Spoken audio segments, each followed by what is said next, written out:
मुख्यमंत्री माझी लाडकी बहीण योजनाची ई-केवायसी कशी करायची या व्हिडिओमध्ये मी तुम्हाला सांगणार आहे। तर चला मग सुरू करूया। सर्वप्रथम तुम्हाला काय करायचे आहे, गुगल ओपन करायचे आहे आणि गुगलमध्ये एक वेबसाईट ओपन करायची आहे, ladkibaheen.maharashtra.government.in। या वेबसाईटवरती जाऊन तुम्ही मुख्यमंत्री माझी लाडकी बहीण योजनाची ई-केवायसी करू शकता। ठीक आहे, तो साइटमध्ये जो देत आहे मी लिहून देत आहे बघा, साइटमध्ये त्याच वेबसाईटला ओपन करायचं आहे गुगलमध्ये जाऊन। ठीक आहे, दुसरी वेबसाईटवरती जायचं नाही आहे। जी वेबसाईट मी देत आहे साइटमध्ये बघून घ्या, हीच ओरिजिनल वेबसाईट आहे, याच्यावर जाऊनही तुमची ई-केवायसी होणार। तर ती वेबसाईट ओपन करायची आहे, इथं लिहिलेले आहे, गुगलमध्ये टाकायचे आहे, ओपन होऊन जाईल, नाही तर कमेंट बॉक्समध्ये पण मी देऊन देईल। ठीक आहे, तिला ओपन जसं तुम्ही करणार, ओपन केल्यानंतर असा तुम्हाला पाहायला मिळून जाईल। आता इथं ई-केवायसी कशी करायची आहे चले मी तुम्हाला सांगतो। इथं आल्यानंतर इथं सुरुवातीला आपल्याला बघायला मिळेल मुख्यमंत्री माझी लाडकी बहीण योजना असं नाव। तर इथं ई-केवायसी करण्यासाठी कुठं क्लिक करायचं आहे लक्षात ठेवा। थोडंसं खाली यायचं आणि इथं एक नाव दिसेल, मुख्यमंत्री माझी लाडकी बहीण योजनेचे लाभार्थी ई-केवायसी प्रक्रिया पूर्ण करण्यासाठी येथे क्लिक करावे असं नाव बघायला मिळेल। लक्षात ठेवा, हे वाला नाव पाहून घ्या, इथंच क्लिक करायचं आहे, इकडे तिकडे क्लिक करू नका। हे जे नाव ब्लिंक करत आहे ना, इथं क्लिक करायचं आहे बघा। इथं क्लिक केल्यावर असं नाव आपल्याला इथं बघायला मिळून जाईल। आता इथं आहे ई-केवायसी मुख्यमंत्री माझी लाडकी बहीण योजना असं नाव। ठीक आहे, तर हे जे नाव आहे याच्या खाली लाभार्थी आधार क्रमांक असं लिहिलेलं आहे। तर लाभार्थीचा आधार क्रमांक इथं टाकायचा आहे आणि लक्षात असू द्या, हा जो बॉक्स आहे याच्यावर जेव्हा तुम्ही आधार क्रमांक टाकणार तेव्हा ती डॉटमध्ये आपल्याला दिसेल, यानी की जो नंबर आपण टाकणार तो डॉटमध्ये नजर येणार, जो की नंबरमध्ये दिसणार नाही। तर याच्यासाठी आपण इथं क्लिक करायचं आहे, हा जो डोळावाला आयकन आहे, आंखवाला आयकन इथं साईटला, याच्यावर क्लिक करून द्या, जेणेकरून जो तुम्ही आधार क्रमांक टाकणार तो तुम्हाला प्रॉपर दिसेल आणि डॉटमध्ये नजर येणार नाही आणि नंबरमध्ये दिसणार, जेणेकरून तुम्ही चुकीचा आधार क्रमांक टाकणार नाही। ठीक आहे, डॉटमध्ये जर दिसेल तर चुकीचा आधार क्रमांक टाकला जाईल असं होऊ शकतं। तर इथं डोळ्यावरती क्लिक करूनच आधार क्रमांक टाकायचा आहे, जेणेकरून तुम्ही चुकीचा आधार क्रमांक टाकला जाणार नाही। ठीक आहे, तर लाभार्थीचा आधार क्रमांक इथं टाकायचा आहे आणि खाली कॅपचा नाव दिसल असेल तर कॅपच्या नावमध्ये एंटर कॅपचा असा नाव असेल। ठीक आहे, तर साईडला जो नंबर दिसेल तोच नंबर इथं टाकायचा आहे एंटर बॉक्समध्ये। बघा, दरवेळेस हा नंबर बदलत असतो, तर तुमच्या मोबाईलमध्ये जो नंबर येत असेल हाच इथं टाकायचा आहे कॅपचा, एंटर कॅपच्यामध्ये। ठीक आहे, आणि हा नंबर टाकल्यावरती खाली यायचं आणि इथं मी सहमत आहे हा बॉक्स इथं क्लिक करून OTP पाठवा याच्यावर क्लिक करायचं आहे। बघा, इथं लाभार्थीचा आधार क्रमांक टाकायचा आहे, जे लाडकी बहीण योजनेचे लाभ घेत असेल, ई-केवायसी करत असेल, तिचे स्वतःचा आधार क्रमांक टाकायचा आहे।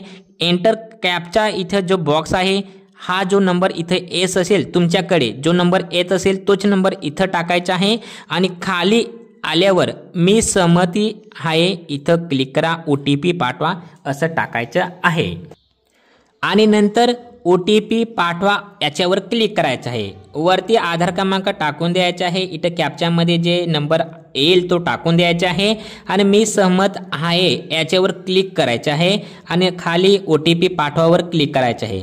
नंतर इथं OTP पाठवा याच्यावर क्लिक करून थोडासा वाट बघायचं आहे। बघा, साईट खूप लोड लेत आहे, त्यामुळे आपल्याला थोडंसं वाट पाहावं लागेल इथं। ठीक आहे, आणि तुमच्याकडे जर वारंवार असंच येत असेल, जास्त वेळ झाला तरी पण तुम्हाला वाट बघावं लागेल, OTP पाठवा असं येत असेल तर तुमच्या मोबाईलवरती OTP येईल, जो तुम्ही लाभार्थीचा आधार क्रमांक टाकला आहे, यानी की जो लाभार्थी आहे लाडकी बहीण योजना ज्यांची KYC करत आहे त्यांच्या आधार कार्डवरती जो नंबर लिंक आहे तोच नंबरवरती OTP येईल। आपल्याला तो नंबरवरती OTP बघायचा आहे SMS बॉक्समध्ये जाऊन। ठीक आहे, जास्त प्रमाणात ई-केवायसी करत आहे त्याच्यामुळे वेबसाईट लोड लेत आहे, तर तुम्हाला वारंवार इथं करायचं आहे, होत नसेल तर दुसऱ्यांदा करा आणि OTPची वाट पहा।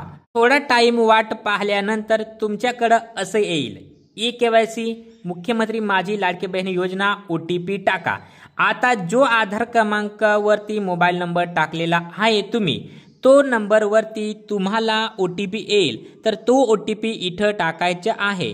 OTP जर येत नसेल तर थोडा वाट बघा, OTP येऊन लागेल. आणि जर नाहीच येणार तर नवीन प्रयत्न करा, OTP येईल. ठीक आहे. आणि OTP आला असेल तर इथं टाकायचं आहे, 6 अंकी नंबर असेल OTP टाकून तुम्हाला सबमिट करायचं आहे. लक्षात असू द्या, जो लाडकी बहीण योजनेची लाभार्थी आहे जी बहीण, तिची आधार क्रमांकावर जो मोबाईल नंबर लिंक आहे त्याच्यावर OTP येईल. ठीक आहे. तर OTP टाकून सबमिट करून द्यायचं आहे. OTP टाकून जर तुम्ही सबमिट केला असेल तर नंतरचा पेज असा येईल बघा, KYC मुख्यमंत्री लाडकी बहीण योजना, आणि खाली असेल वडिलांच्या पतीचा आधार क्रमांक, नाही यानी की वडिलांचा असेल तर वडिलांचा आधार क्रमांक टाका, आणि पतीचा असेल तर पतीचा आधार क्रमांक इथं टाकायचा आहे. ठीक आहे. आधार क्रमांक टाकल्यानंतर इथं जो कॅप्चर कोड असेल तो इथं टाका, आणि खाली मी सहमत आहे याच्यावर क्लिक करून OTP पाठवा, असं करायचं आहे. इथं फक्त इतकंच लक्षात असू द्या की इथं तुमचा नाही, यानी की लाभार्थीचा नाही, दुसरे टाईम पतीचा किंवा वडिलांचा आधार क्रमांक टाकायचा आहे. आणि दुसऱ्यांदा त्यांच्या आधार क्रमांकावर जो मोबाईल नंबर लिंक असेल त्याच्यावर OTP येईल, हे लक्षात असू द्या. ठीक आहे. तर इथं वडिलांचा नाही तर पतीचा आधार क्रमांक टाकायचा आहे, आणि हे इथं जो कॅप्चर दिसेल इथं टाकून मी सहमत आहे आणि OTP पाठवावर क्लिक करून द्यायचा आहे. नंतर तुम्ही जर वडिलांचा आधार क्रमांक टाकलेला असेल तर त्याच्यावर जो मोबाईल नंबर लिंक असेल त्याच्यावर दुसऱ्यांदा OTP येईल, आणि जर पतीचा आधार क्रमांक टाकला असेल तर पतींच्या आधार क्रमांकावर जो मोबाईल नंबर लिंक आहे त्याच्यावर OTP येईल. तर OTP इथं टाकून द्यायचा आहे आणि सबमिट करायचं आहे, हे दुसऱ्यांदा. ठीक आहे. इथं OTP टाकून सबमिट करायचं आहे. OTP टाकल्यानंतर हा पेज तुम्हाला बघायला मिळेल. जो तुम्ही आधार कार्ड पतीचा किंवा वडिलांचा टाकला आहे त्याचं नाव इथं बघायला मिळेल, आणि 3 ऑप्शन मिळतील, त्याच्यातून आपल्याला सिलेक्ट करायचं आहे. पहिला ऑप्शन आपण बघून घेता. इथं माझ्या कुटुंबातील सदस्य नियमित कायम कर्मचारी म्हणून सरकारी विभाग, उपक्रम मंडळ, भारत सरकार किंवा राज्य सरकारच्या स्थानिक संस्थांमध्ये कार्यरत नाही, यानी की तुमच्याकडे कोणी नोकरी असेल किंवा होय किंवा नाही, इथं सिलेक्ट करायचं ऑप्शन आहे. तुम्ही व्यवस्थित वाचून घ्यायचं आणि निवड करायचं आहे. सर्वात प्रथम इथं निवडा असा शब्द आहे, तर याच्यावर क्लिक करायचं आहे. निवडा शब्दावरती क्लिक केल्यानंतर तुम्हाला 2 ऑप्शन मिळतील, होय किंवा नाही. तर इथं होय शब्द निवडायचा आहे. जर तुमच्या घरात कोणी नोकरीला नाही आहे, कोणी निवृत्ती नाही घेतला आहे, पगार नाही घेत आहे, तर होय शब्द इथं निवडायचा आहे.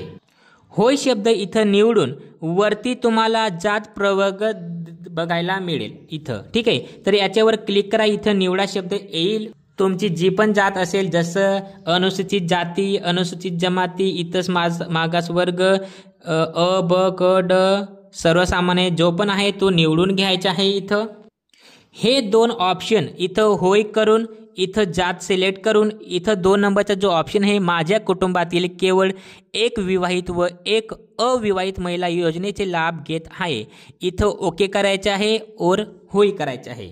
जिथं निवडा ऑप्शन हे बघा, इथं क्लिक करायचं आहे आणि इथं होय करून द्यायचे हे. ठीक आहे.